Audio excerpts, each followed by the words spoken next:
Ce livre est le récit d'une longue enquête.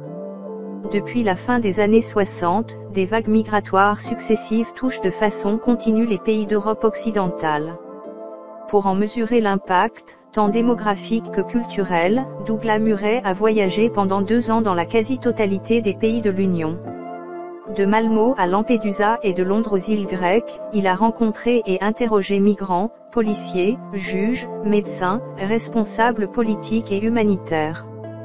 Non seulement le continent change à grande vitesse, mais Murray constate partout le même phénomène. En matière migratoire, les responsables européens préfèrent toujours les positions généreuses, compatissantes et ouvertes car elles leur rapportent des bénéfices médiatiques immédiats. Ils savent bien pourtant qu'elles conduisent, partout, à des problèmes nationaux à long terme. Et comme Murray a pu le constater, ces problèmes commencent à se voir dangereusement. D'ici la moitié de ce siècle, il est plus que probable que la Chine ressemblera encore à la Chine, l'Inde à l'Inde.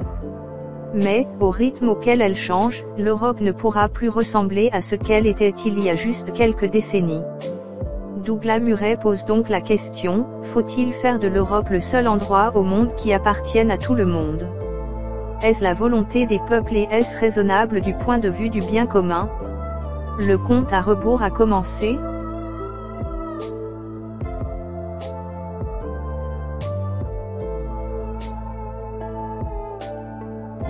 Après 40 ans de déni organisé, la réalité s'impose.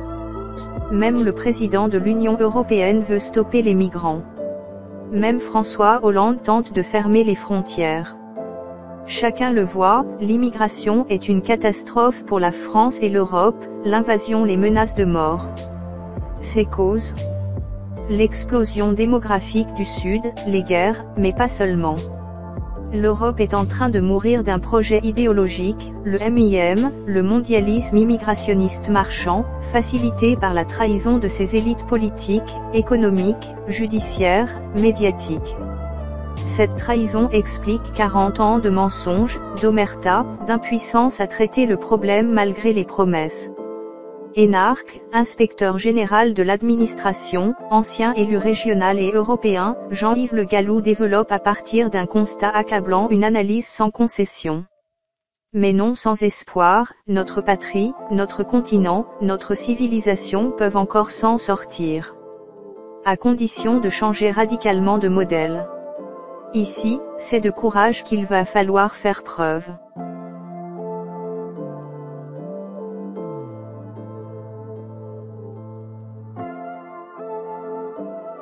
En France, les sujets liés à l'immigration se succèdent en rafale, crise des réfugiés, débat sur l'islam et la laïcité, mise en cause du droit du sol, de la double nationalité ou du regroupement familial, sans compter les milliers de fugitifs qui tentent, souvent au prix de leur vie, de rejoindre l'Europe.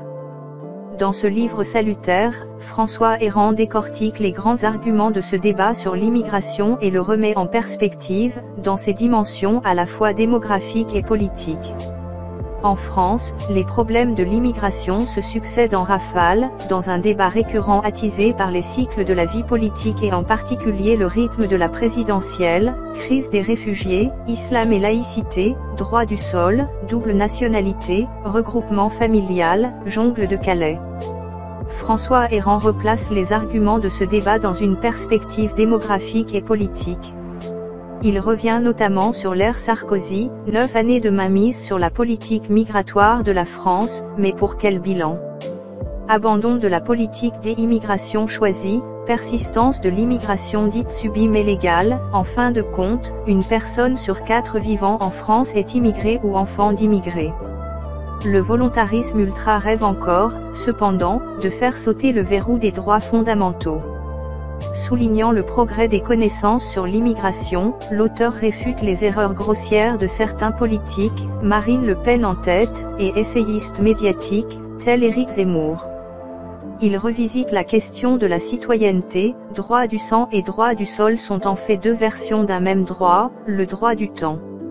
Sans occulter les obstacles à l'intégration, il la montre aussi à Eluvre, comme dans ce gymnase de banlieue où chacun, sans distinction d'origine et de croyance, vient donner son sang, peu importe à qui. Au final, une approche sereine et réaliste.